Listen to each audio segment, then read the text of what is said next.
Welcome back to the Farbor Region. We took a brief break to get some art assets together, but we have them now, and I think it's finally time to go over the starters of this region. For those of you who are new here, this is my perfect original Pokemon region that, who knows, maybe one day I'll make into a game, but probably not, but I still like the concept of it. It's based off of the state Pennsylvania, the one that I live in, and neo-paganism / Wiccan beliefs. If you remember in the last episode, I mentioned that the starter isn't just a pick of 3 at the beginning of the game, but rather you pick your starting town, and since the Pokemon handoff is handled by that town's gym leader, the Pokemon available are just whatever that gym leader bred that year. So in essence, the town you pick picks your starter, specifically the type of your starter. So each town has their own starter Pokemon, which means we have 8 starters to go over, so I think we'll just get right into it. As always, all of the art in this episode was made by BarBADroid. Huge shout out, they're the artist that I work for with everything on all of my channels, and I wouldn't have it any other way. But for the record, I also only commissioned art of the second stage of all these evolutions, because that's the most important one, and the pre-evolutions would double the workload and make this unfeasible to put out in such a quick turnaround. Anyway, let's start once again at the top left with Pintry City, whose typing is Ice, since it's the Erie-based location. I'll mention the pre-evolution's name and descriptions, but we're going to start with the final stage of each of these starters so you can get a better idea of what they look like before I talk for like a minute or two about the pre-evolution. Frawdst, the false sleep Pokemon, Ice Ghost type.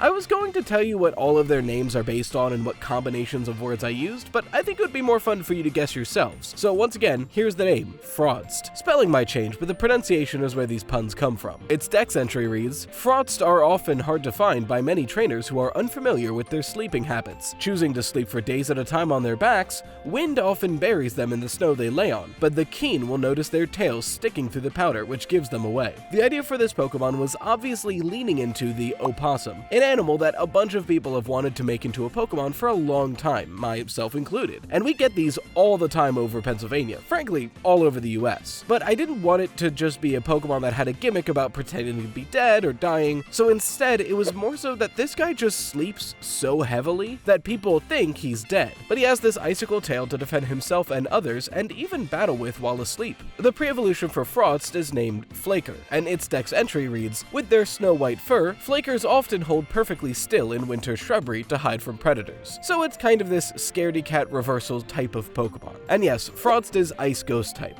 Just because they're starters doesn't mean they're all going to be solo type. Some of them will, some of them won't. It really comes down to what makes the most sense for the Pokemon. Moving on to Maloon City, which typing is Poison, we have Repignant, the Poison Dark type.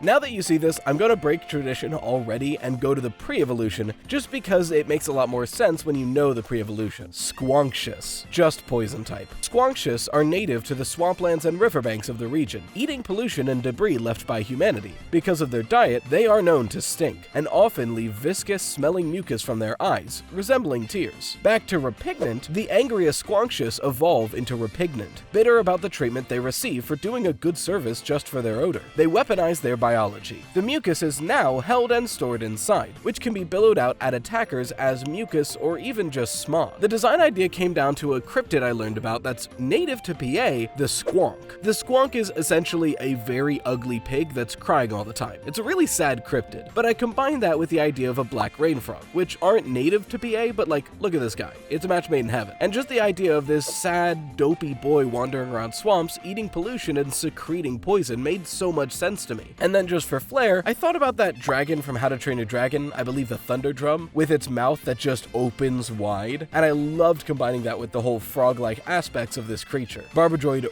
really nailed that pose. Moving top right, we get Camboge Town, whose typing is Water. The starter you receive from this town is Friskale, the Trickster Pokemon, Water Fairy type. Friskale are tricky little creatures, able to breathe under and outside of water, slender and slick. They get into a lot of trouble by getting places they're not supposed to be, using their long necks to sneak food out of hideaways. The idea for Friskale was just combining 2 very native PA creatures, northern water snakes and river otters. Pretty literally. This is probably the most literal take 2 animals and combine them Pokemon that I thought up, because it just feels like a match that works really well. This slightly creepy looking but really cute guy with an an absurdly long neck who just uses it to get into trouble, leaning into that fey aspects of little pests that just like to mess with people. The pre-evolution is called Totter, and its dex entry reads, Totters are notoriously clumsy, still getting used to balancing their long bodies on their short legs. Many prefer to stay in the water and swim, where the risk of falling is absent. Many people find the clumsiness endearing. Again, I just kinda like this silly little guy. Moving to the bottom left, we're at Blazerod City, the Steel-type gym. And this one is probably the least connected to PA, but I love the concept so much that we had to go for it. Introducing Lumaiden, the Shell Pokemon, Steel Fire type.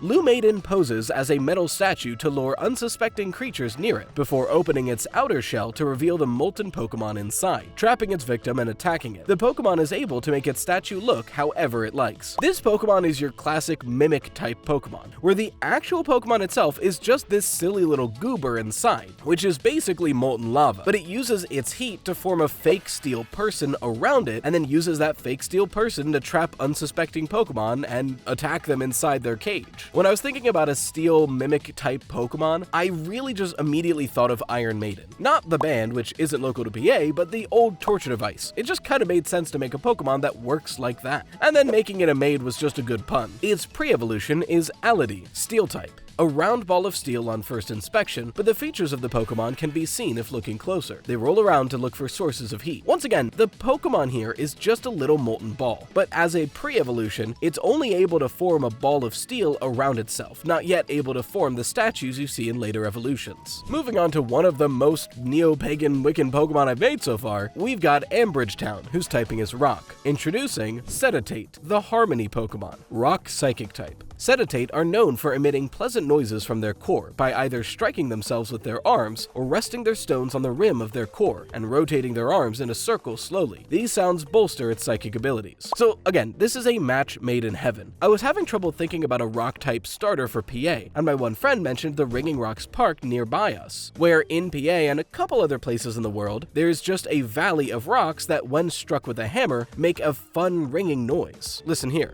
Different sounds, different tones, and you just never know what you're gonna get. And try as they might, scientists still haven't figured out exactly what's causing this ringing noise, especially since when a rock is removed from the valley, it doesn't ring out. The best hypothesis is the surface of these rocks in mass is able to resonate at a frequency we can hear. But that's just a hypothesis, and I like to believe that science is magic we've figured out. Think about how older civilizations had magical medicine makers who nowadays, looking back at what they did, were just using natural antioxidants in the fruits they used. So when I look at parks like Ringing Rocks and we still haven't figured it out, to me, that's literally magic. It's science we haven't figured out yet. So there's already some spirituality in a prompt like this. But then I thought a little deeper, and I remembered something that we love to use when we meditate at home, a singing bowl, otherwise known as a standing bell. This type of instrument goes all the way back to, I think, ancient China, but it's been in like every civilization since then. The idea of an upside down bell or bowl being struck or rubbed to emit a frequency. They're really cool, like listen to this video where you can hit it and make a noise, or simply rub the rim of the bowl to make a noise.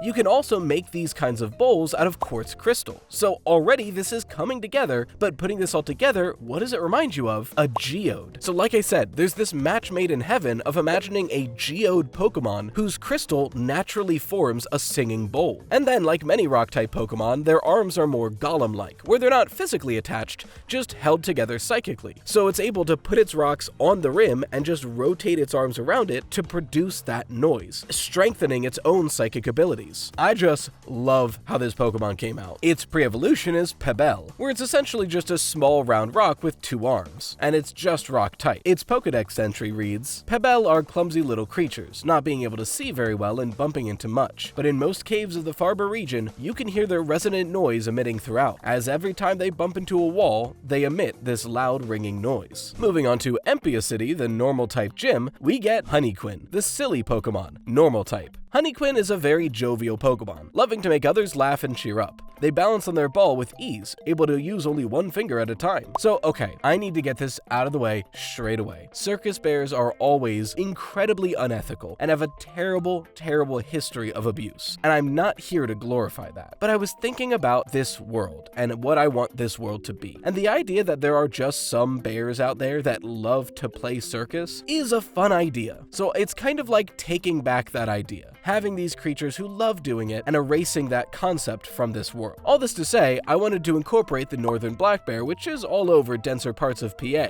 And in doing research, I found that the very first US circus building was built in Philadelphia, PA. So it works out very well that Pennsylvania started the US's circus culture, and there's such a thing as a circus bear. Again, it's a horrible tragedy what has happened to bears in the circus over the years, and I'm not here to glorify that. But doing my own twist on it in a cruelty-free way is something that I really enjoyed. And don't worry, I made sure that it's not too clown-like. I was stressing to BarBADroid, like, don't make it look like a clown, just make it look like a silly little guy, please. Its pre-evolution is Cabozo, also normal type, and its Pokedex entry reads, Cabozos always look like they're dizzy, their eyes circling around, but they actually have excellent eyesight, using it to practice tricks to impress other Pokemon and trainers alike. Moving a bit down, we have Claimoss Town, the ground-type city, and its starter is Covegus, the greed Pokemon, ground dark type. Its Pokedex entry is, Covegus are incredibly greedy, in supplies and human money. Seeing the shine of coins is enough to send Covegus on a frenzy, seeking out the money. Okay, so this is one of those Pokemon that isn't going to make sense to anybody outside Pennsylvania, but everybody inside Pennsylvania already knows where this is going. The Pennsylvania Lottery has a mascot called Gus the Groundhog, and I've always been so astounded at the idea that the lottery, which is essentially gambling, has a mascot. So I kind of just wanted to do a dark parody of that, where it's just Gus the Groundhog, but an incredibly evil, seedy, like loan shark type character. And I think BarBADroid nailed it in this design. Its pre-evolution is Ronate, just ground type, and its Pokedex entry reads, a small, silly creature who is easily distracted by anything shiny. He just like me for real. And finally for today, we have Frater City, the city whose gym is fighting type. And if you remember, the one based off of Philadelphia. I say this because when you see this, probably gonna know what I've done. But I introduce you to Gritsful, the brawler Pokemon, pure fighting type. Gritsful's fur and spines migrate to their backsides, leaving an exposed interior, but because of this, their back of arms and fists get thicker with it. When threatened, they tend to roll up to protect their weakness. So, elephant in the room, yes, this Pokemon is based on Gritty, the Philadelphia Flyers mascot, but also the North American porcupine. I thought it kind of was a match made in heaven looking at this creature who has spines covering its back, and this insane mascot that we all love, and combining it with that fighting spirit. The idea of just a porcupine whose back is covered in orange spines, who's ready to fight anything it comes across. Its pre-evolution is Claudert, a fighting type. Its Pokedex entry reads, the Claudert are little bundles of energy, constantly battling each other, other Pokemon, people, and even inanimate objects. But because of their abundant fur and spines, the mess of their chaos tends to stick to them, making it harder to see the Pokemon under all that clutter. Yeah, I was looking at the Philadelphia-based city and I'm like, just give them the messiest, gritty type Pokemon you can think of. And this is the concept I thought of. I sent it over to BarBADroid, and they made this wonderful art. And that's every starter in this region. Like I said, there's plenty more Pokemon to come, but some of the Pokemon that I mentioned before I've started commissioning art of it by BarBADroid will probably wait until later episodes. I'm not quite sure where to take this moving forward, because if I just take a break and start making a game, well then I'm not going to be able to continue this series that I'm having a lot of fun with. So moving forward, I'll probably have videos focused on individual cities, their gym leaders, and characters. And then after that, I'm not sure. I think the most realistic outcome is something like what Hoops and Hip Hop did, where he did a narrative experience video based on his region. I might do something like that, but I'm not sure yet. Regardless, I cannot thank you guys enough for how much support this series has seen so far, and I cannot wait to keep talking about it more because it's something I'm so genuinely passionate about. If this is the first episode you've seen of this series so far, click this playlist to get yourself caught up. But in the meantime, you've been watching Ride Toost. Of all the YouTube channels, it's the second one. Stay toasty, slices.